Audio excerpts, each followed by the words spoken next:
Hello friends, मेरा नाम है शशांक सिंह और आप देख रहे हैं मेरा यूट्यूब चैनल। तो आज का जो टॉपिक है जिसके बारे में हम बात करेंगे वो है हमारा horizontal distribution of pressure. Last video में हमने वर्टिकल डिस्ट्रीब्यूशन ऑफ प्रेशर के बारे में पढ़ा था, अब हम यहाँ पे पढ़ेंगे हॉरिजॉन्टल। तो देखो हॉरिजॉन्टल और वर्टिकल क्या होता है। देखो जो इस तरीके से होता है एल्टीट्यूड उसको हम बोलते हैं वर्टिकल और ये होता है हमारा हॉरिजॉन्टल। ठीक है ना। तो हम लोगों ने जैसे लास्ट वीडियो में क्या पढ़ा था, लास्ट वीडियो में हमने वर्टिकल प्रेशर के बारे में पढ़ा था, मतलब वर्टिकल डिस्ट्रीब्यूशन ऑफ प्रेशर, जिसमें हमने क्या पढ़ा था कि जिस तरीके से प्रेशर जो हमारे अर्थ सरफेस पे लग रहा है तो नीचे जितना ज्यादा होता है सरफेस एरिया पे प्रेशर बहुत ज्यादा होता है। फिर जैसे जैसे एलिवेशन पे हम ऊपर चलते चले जाएंगे प्रेशर कम होता चला जाएगा और टेम्परेचर भी कम होता है। इसके बारे से रिलेटेड हमने सारी चीजें पढ़ी थी और वेरिएशन देखने को मिलता है, तो वेदर और क्लाइमेट में बदलाव आता है। ठीक है, अब हम बात करेंगे हॉरिजॉन्टल प्रेशर की। तो हॉरिजॉन्टल प्रेशर यानी कि यहाँ का प्रेशर क्या है और यहाँ का प्रेशर क्या है। तो जैसे कि हाई प्रेशर और लो प्रेशर। अब हाई प्रेशर अलग होता है, लो प्रेशर अलग होता है। लो प्रेशर विंड्स जो होती हैं वो अपवर्ड मूव करेंगी क्योंकि वो चार्ज पार्टिकल्स हो जाते हैं सनलाइट पड़ने की वजह से। और हाई प्रेशर जो होता है वो क्या होता है, वो ठंडी हवाएं होती हैं, अनचार्ज पार्टिकल्स होते हैं, तो वो नीचे सेटल डाउन हो जाती हैं और वो हाई प्रेशर से लो प्रेशर की तरफ मूव करती है। तो यहीं पे हमें ये चीज समझने की बहुत जरूरत है, जब लो प्रेशर और हाई प्रेशर क्रिएट होता है ना, उसी के चलते हुए हमारी विंड्स बनती हैं। इसलिए हॉरिजॉन्टल डिस्ट्रीब्यूशन ऑफ प्रेशर एक बहुत ही इंपॉर्टेंट टॉपिक है विंड के कंटेक्स्ट में। हाई प्रेशर लो प्रेशर जितना ज्यादा कम ज्यादा वेरिएशन होगा उसी के अकॉर्डिंगली ही विंड की वेलोसिटी और उसका वेरिएशन डिसाइड करता है। अगर हाई प्रेशर लो प्रेशर ज्यादा हो रहा है, ठीक है, तो क्या होगा, विंड ज्यादा तेज चलने लगेगी। लो प्रेशर कम होगा तो विंड कम चलेंगी। जैसे आप ऑब्जर्व करो, जब गर्मियां पड़ती हैं, बहुत कड़ाके की गर्मियां पड़ती हैं, तो विंड भी सबसे ज्यादा चलती है। क्यों? क्योंकि लो प्रेशर ज्यादा क्रिएट होता है। ठंड में देखना कि आप हवाएं कम चलेंगी। क्यों? क्योंकि लो प्रेशर कम क्रिएट होता है, डेंस वगैरह सब कुछ हो जाता है, पार्टिकल्स आ जाते हैं, धूप कम निकलती है, धूप कम दिखेगी तो लो प्रेशर कम क्रिएट होगा। ठीक है, तो ये वेरिएशन होता है जिसको हम हॉरिजॉन्टल में पढ़ेंगे।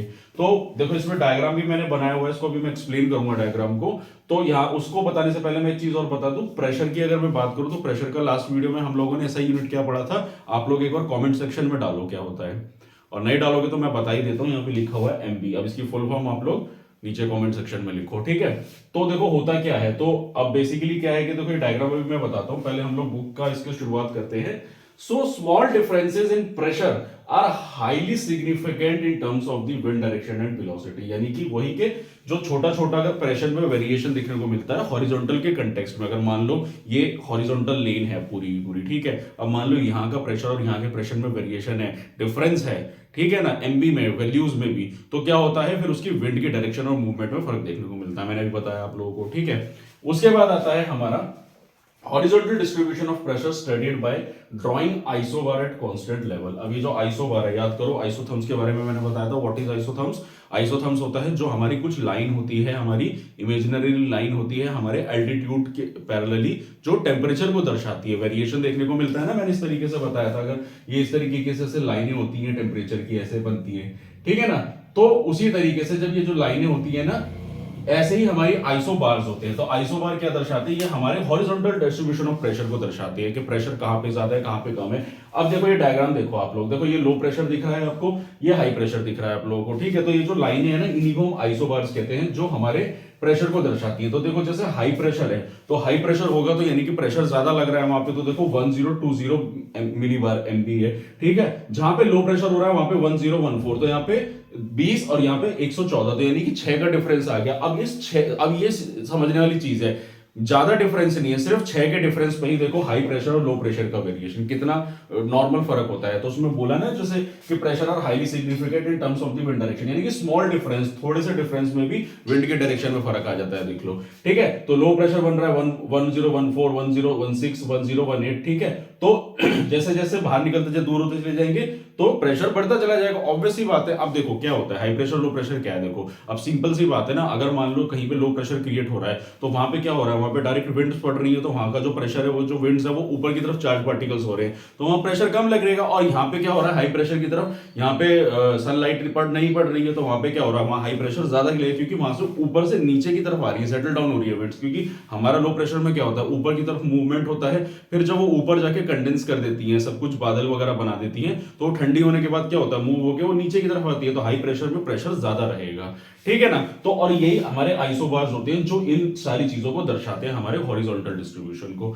ठीक है ना, तो ये मैंने बताया। So isobars are line connecting places having equal pressure को पूरा का पूरा दर्शाते हैं।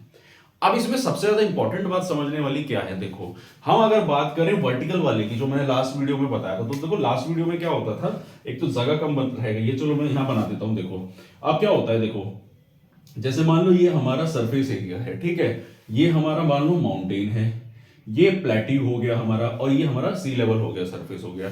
तो अगर हम मान लो वर्टिकल ऐसे हम इस तरीके से देख रहे हैं, तो मान लो ये हमारा वर्टिकल अपवर्ड मूवमेंट हो गया, तो ये यहां से हो गया, फिर ये यहां से हो गया, ये यहां से हो गया, तो ये हमें वेरिएशन देखने को मिलेगा हमारे प्रेशर में। प्रेशर यहाँ पे ज्यादा होगा, फिर और कम होगा, फिर और कम होगा, ठीक है ना। लेकिन जब हम बात करेंगे हॉरिजॉन्टल की, अब हॉरिजॉन्टल में क्या हो रहा है, हॉरिजॉन्टल में ये तो वर्टिकल हम ऐसे काउंट कर रहे हैं, अगर हम इसको ऐसे काउंट करेंगे तो अब ये करना मुश्किल नहीं होगा, क्योंकि सी लेवल यहां है और ये हमारा माउंटेन यहां है, तो हम इसको यहां से लेके यहां से ले या यहां से ले, अब ये ऊपर नीचे का वेरिएशन में दिक्कत आती है सबसे ज्यादा। तो इसका समाधान क्या होता है, देखो मैं बताता हूं। So problem, not all places on earth are equal altitude. हमारी मेन क्या है, एल्टीट्यूड की प्रॉब्लम है ना। हमारा अर्थ सरफेस है, अर्थ सरफेस पे क्या है हमारा, देखो सी लेवल भी है, फिर कहीं प्लेट्यूज है, कहीं डेकन प्लेट्यूज है, ठीक है ना, कहीं पे फिर हमारे माउंटेन्स आते हैं, तो एल्टीट्यूड तो सेम नहीं है। अब हमें हॉरिजॉन्टल इस तरीके से देखना है हमारे उसको, प्रेशर को आइसोबार्स में, तो हम कैसे कैलकुलेट करेंगे, तो उसके लिए हम क्या करते हैं, हम सारी चीजों का एवरेज सी सरफेस ही काउंट करेंगे।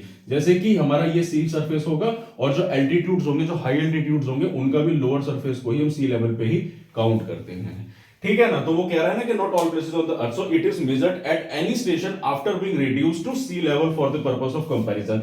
Being reduced to sea level मतलब हर एक को हम बराबर सी लेवल पे ही नापेंगे आइसोबार्स में, यानी कि हम माउंटेन का नहीं नापेंगे, हम माउंटेन के नीचे जो सी लेवल का सरफेस होगा उसी एक लेवल पे हम हॉरिजॉन्टल हाई प्रेशर को नापेंगे। यहाँ पे हाई प्रेशर यानी कि जो हमारा हॉरिजॉन्टल डिस्ट्रीब्यूशन ऑफ प्रेशर होता है, ठीक है ना। तो ये बताना चाह रहा है। तो उसके बाद जब जैसे देखो लो प्रेशर सिस्टम, तो लो प्रेशर सिस्टम में क्या होता है, it is enclosed by one or more isobar with the lowest pressure in the centre, and in high pressure system it is also enclosed by one or more isobar with the highest pressure in the centre. यानी कि जो diagram मैं आपको बता रहा हूं ना, तो इसमें दिखा रहा है कि किस तरीके से लो प्रेशर क्रिएट हो रहा है। तो लो प्रेशर पे कम क्रिएट होगा तो वहां का अलग एरिया बता रहा है इनक्लोज, तो यानी कि जितना ज्यादा लोएस्ट प्रेशर होगा वो लो प्रेशर में आ जाएगा, और जितना हायर प्रेशर होगा वो हाई प्रेशर में आ जाएगा। तो सिंपल एक वही चीज मैंने बताई थी। तो ये था टॉपिक जिसमें मैंने आपको हॉरिजॉन्टल डिस्ट्रीब्यूशन ऑफ प्रेशर के बारे में आप लोगों को बताया। तो आई होप आपको टॉपिक अच्छे से समझ में आ गया होगा। तो मैंने क्या बताया, मैंने एटमॉस्फेरिक प्रेशर के बारे में बात करी थी, फिर मैंने वर्टिकल के बारे में बताया, और अब मैंने बताया हॉरिजॉन्टल के बारे में। तो इसको एक बार मैं थोड़ा सा, मुझे पता है टॉपिक थोड़ा सा समझ में आप लोगों को ठीक से नहीं आया होगा, तो मैं इसको एक बार दोबारा से एक नटसेल सिंपल भाषा में समझा देता हूं। देखो होता क्या है कि देखो हाई प्रेशर और लो प्रेशर मैंने आप लोगों को पढ़ाया, ठीक है। तो अब हाई प्रेशर लो प्रेशर में क्या हो रहा है, देखो प्रेशर जो है ऊपर से जो प्रेशर आ रहा है, तो वो प्रेशर क्या है, अगर लो प्रेशर की बात करो तो वहां पे प्रेशर कम रहेगा, क्यों, क्योंकि वहां पे चार्ज पार्टिकल से सारे ऊपर चलेंगे। हाई प्रेशर में क्या होगा, प्रेशर ज्यादा रहेगा, ठीक है ना। अब इन प्रेशर्स को क्या करना है, हमें मेजर करना है। कैसे मेजर करेंगे, तो वो मेजर करता है आइसोबार्स में।